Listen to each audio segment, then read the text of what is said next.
So we have a swirling group of possible motives for Larys, any and all of which might be in play.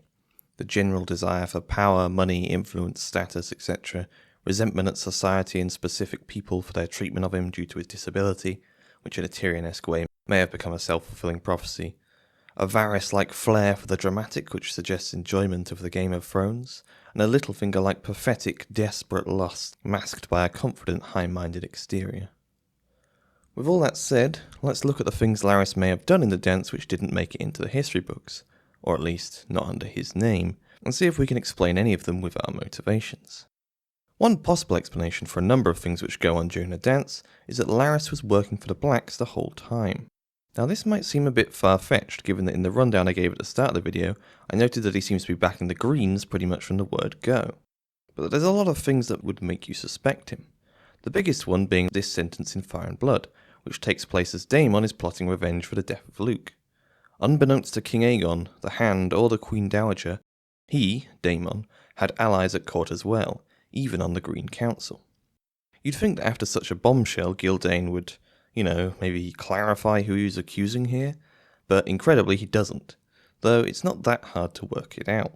The Green Council at this time is made up of Otto and Alicent Hightower, Criston Cole, Tywin Lannister, Jasper Ironrod Wild, Grand Maester Orwyle, and Larys Strong.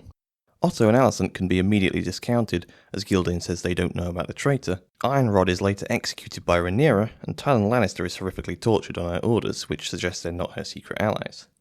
That leaves Criston Cole, Orwyle, and Larys. We're told Cole hates Rhaenyra, and nothing he does gives us much cause to doubt that. If he'd been a spy, he could have done a lot more, and he ends up dying fighting for the Greens, so it's probably not him. I toyed with the idea of Orwyle being the spy when doing my video on the maesters in the dance, but couldn't really find a way of doing it without going full tinfoil. Larys, sneaky, secretive spymaster Larys, is much more likely to be actually capable of maintaining clandestine contact with Daemon, and given how quickly he was to kill his family, are we ready to put much stock in his loyalty to the Greens? Also note that Daemon is contacting his mole from Harrenhal, of which Larys is the lord, and which conveniently surrendered to Daemon without a fight, under the command of Larys' uncle Simon, giving Daemon a much-needed injection of gold. And then, if you consider what the plan formed by the mole eventually is, it becomes even more likely that it was Larys. A rat-catcher named Cheese and an ex-gold cloak named Blood are recruited and sneak through the secret passages of the Red Keep, ending up killing Jaehaerys Targaryen. The explanation for how they know the passages is that the rat-catcher does, presumably by following some rats. But this goes against what we've been told about the secret passages, that they're, secret, and not many people know about them, and the logic that if it was this easy to sneak around and kill people, because every rat-catcher in the keep knows the passages, then surely everyone would be doing it. More likely, Larys told Cheese the way, or, if you subscribe to a certain Preston Jacobs theory, actually is Cheese, hence why Cheese is never found. Though you would think Alicent or Helena would recognise Larys, especially with his clubfoot, unless that's also part of a disguise that he's somehow had since birth. But why would Larys work with Daemon in this way?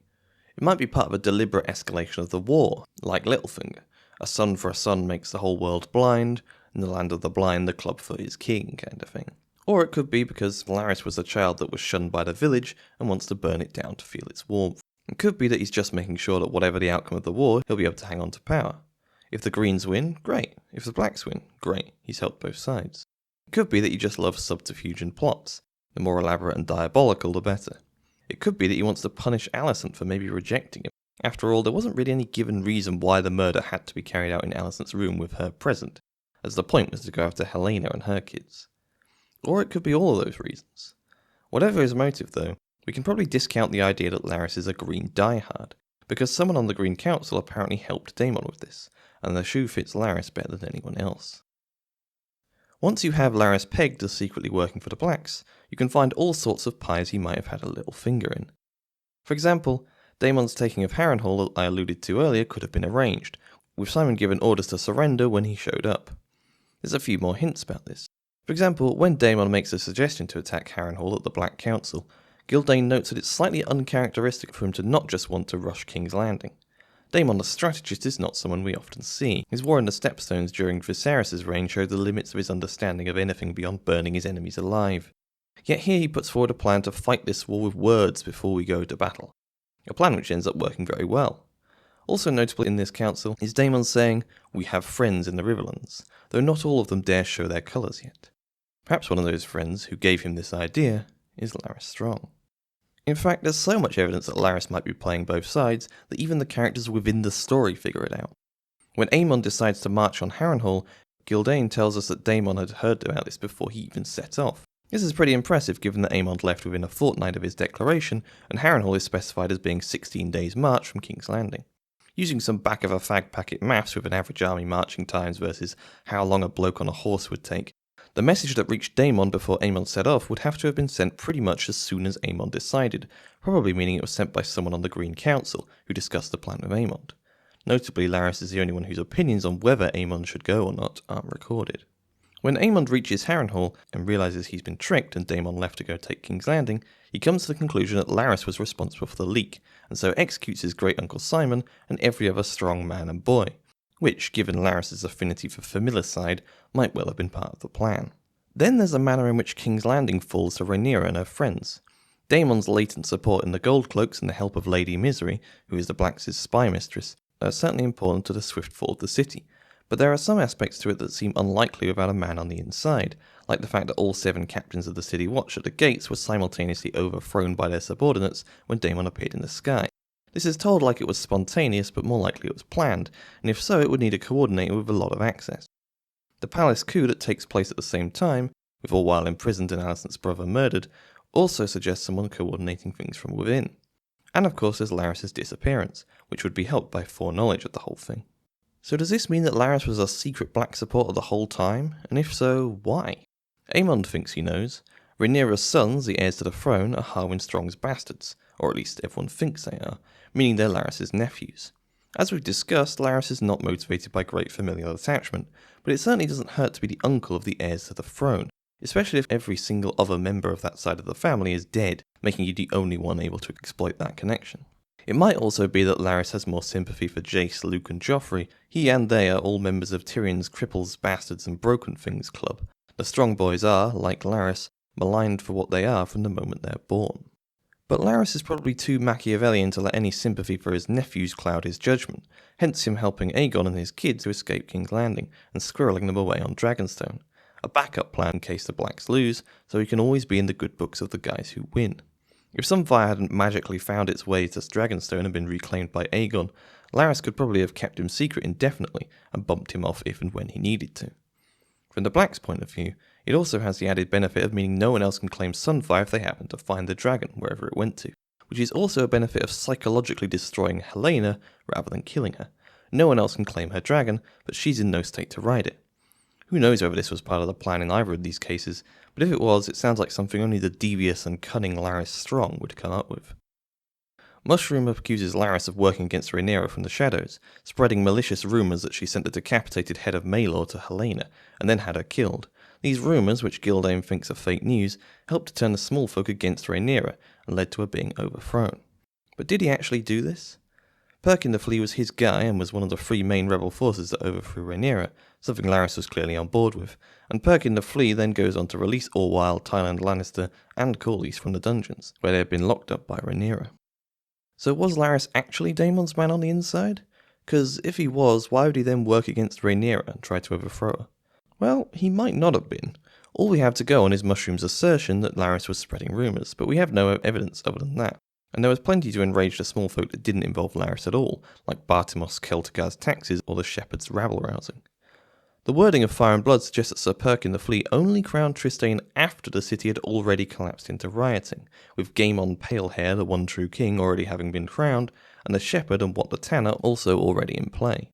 If you are working for Rhaenyra in the shadows, doing what Perkin the Flea did actually makes quite a lot of sense. You draw people away from the other factions breaking out across the city, and get an army of your own that would never have fought under Rhaenyra's banner, but can be used against the other factions in her interest.